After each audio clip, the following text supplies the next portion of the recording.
I'm getting this kind of energy na parang meron ditong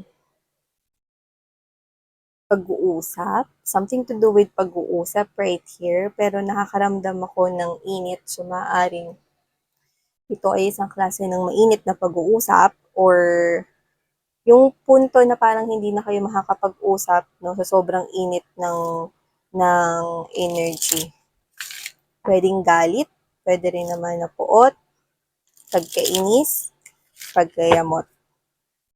'Di ba 'yan yung klase ng usapan na ayaw mo?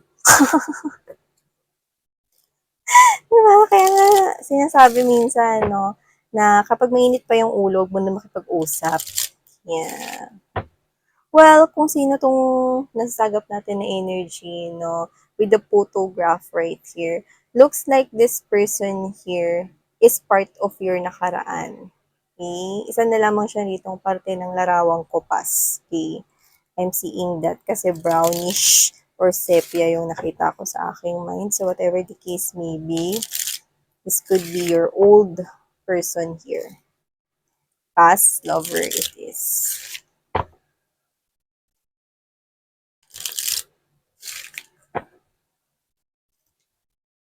But look at that. We have here the Cupid's arrow here. Meron siya ritong parang nagustuhan, let's just say, baka tinamaan siya sa iba, okay? And that made you heartbroken. Hmm.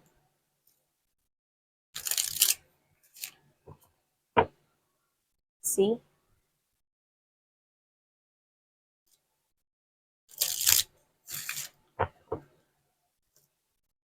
Tingnan natin kung saan tatakbo itong reading na to for you guys. Ano ba tong bagay na ating makukuha, malalaman sa inyong reading? Okay, let's go ahead and check out messages for you guys.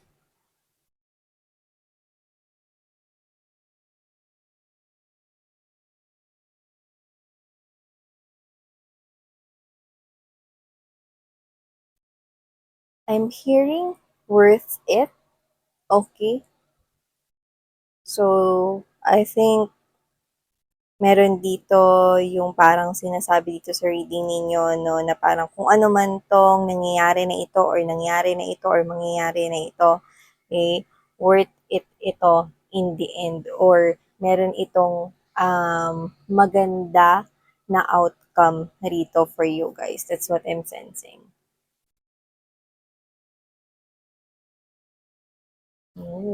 So, ilatag na muna natin ang lahat ng energy sa ating table bago tayo mag-start ng mag-dive deeper into this reading of yours. But certainly, or may something sure na rito, no, that there's something here worth it for you guys.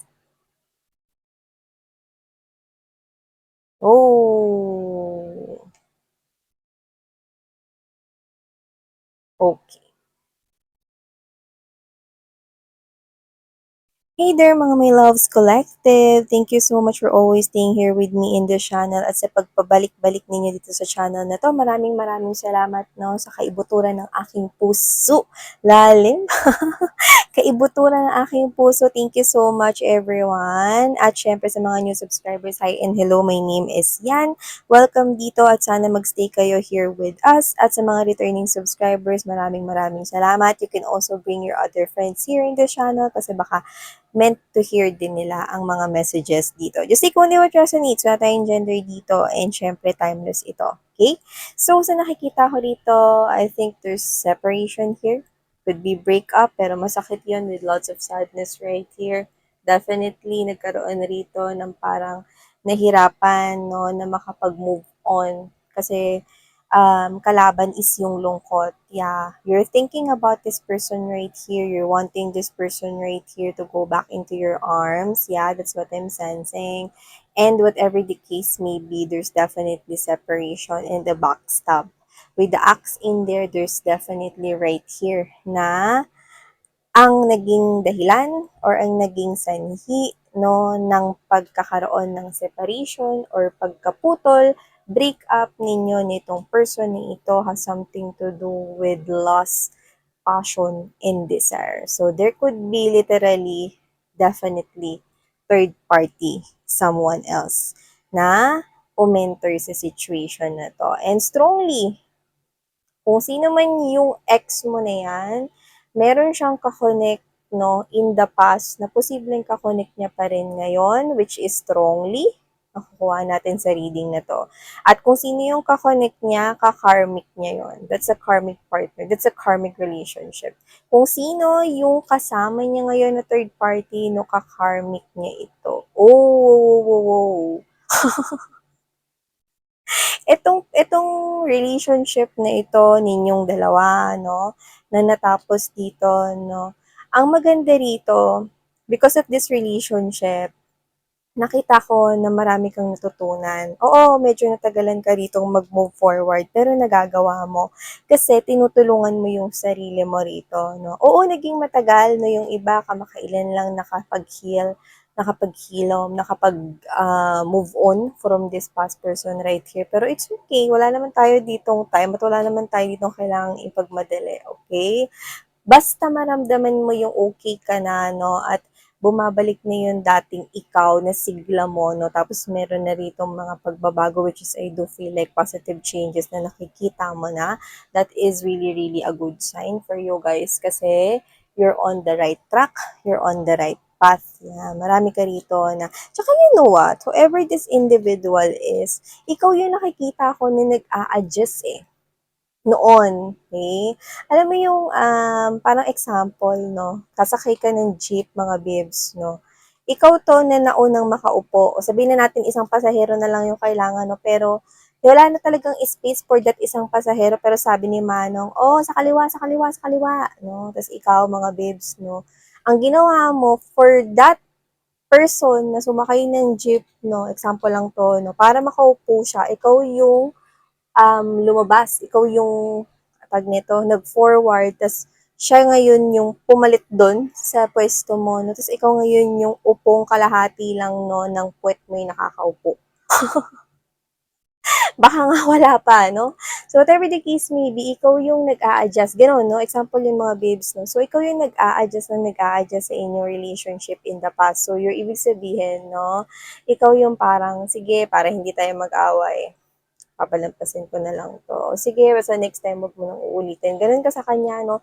Tapos siya, ulit lang siya ng ulit ng ginagawa niya, no? Yun ang nakukuha ko rito. And whoever that individual is, no, ngayon, baliktad na.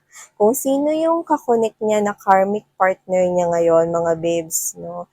Siya itong nag-a-adjust ngayon doon. Yan, no? So, yung nakikita ko rito. Well, whoever this individual is, I'm not seeing right here na iniisip ka niya or gusto niyang bumalik sa'yo. Pero sure ako, mga babes, no, that with the enough today right here, ubus na ang pasensya niya with this third party situation. Ayaw niya yung feeling at pakiramdam na siya yung nag-a-adjust sa isang situation. Eh dito, siya yung nag-a-adjust, which is yun yung role mo before, isn't it? So whatever the case may be, this person here is now nararanasan niya kung ano yung nararanasan mo. Okay? Not with you, but with other. Okay? Relationship, third party, kakarmic niya yun. Yeah. Alam mo, mga babes, no? Gusto niya na parang matapos ito kasi nakakapagod daw. With the not enough, hindi niya maramdaman yung completeness. Yeah. Maybe this person here, mga babes, no? Hindi niya sinasabi because the mask is here. Hindi niya sinasabi, hindi niya kinikwento sa mga friends niya, no? Kasi ganito yung nakukuha ko rito eh. Mas kaya niya na mapahiya sa sarili niya kaysa mapahiya siya sa iba. Are you getting my point? So whatever the case may be, clock is right here. Meron siya ritong nare-realize, meron siya ritong natututunan, pero never niya itong sasabihin at aaminin sa iba. Pero sa sarili niya, kitang-kita niya na ang perspective na ito na siya ay nagkamali ng pinili. So, whatever the case may be, hindi ko nakikita rito, no, na babalik siya sa'yo or iniisip ka niya. Pero, ang nakikita ko dito is that, okay, sinasabi niya na mali yung pinili niya ritong landas, pero hindi naman niya ito kayang aminin sa iba. So, may pagtitiis dito. Sa kung ano man sitwasyon niya ngayon, this person is adjust siya ng adjust, which is yun yung role mo noon. Yeah. And this person here, natututunan niya na yung dapat niyang matutunan kasi kakarmic niya yung kakunik niya ngayon. There's really a lot of hardships right here and difficulties that he or she has to, okay, pagdaanan. Yun eh. Alam mo, with the lightning right here, yeah, nakikita ko rito, no, na meron ditong ma-realize yung person mo. Mm-mm. Maraming marami, no, na I think hindi lang sa'yo, kundi sa mga nakakonect niya previous pa sa'yo, no, na yung mga bagay na sana itinama niya, whatever it is, no, the faults, the mistakes, yeah. Itong connection nila ng third party na to, no, yung naipalit sa inyo, no, nakita ko mag-end rin to, maghihiwalay din silang dalawa. Either, actually, himala pa nga kung mag-uusap sila eh. Kasi pwedeng may bigla ang pagputol dito ng connection. Like literally baka may lumayas na lang, umalis na lang, may mang-iwan na lang, meron na lang dito na hindi nagpaalam, no, basta nag-alsabalutan na lang. So, yan nakukuha ko rito. No? Maghihiwalay din sila, yung nakuha ko dyan. No? So, whatever the case may be, this person here, nahihirapan siyang mag-adjust. Why? Kasi hindi naman siya ganun, okay, noon sa'yo. Never naman niya yun ginawa na kagaya ng ginawa mo. Pero siya, ngayon siya yung nag-a-adjust. Parang sinasabi niya dito, ang hirap pala. Eh, mas malala pa nga ito. Kasi dito mga babes, no, ito ay kabaliktaran, no, ng pagkatao mo. Kung sino man tong third party na to. So, pwede kasing itong third party na to is nagustuhan niya because of what I've mentioned. Pwedeng super attractive. Pwedeng sexy sa paningin niya. There's lots of loss. Okay?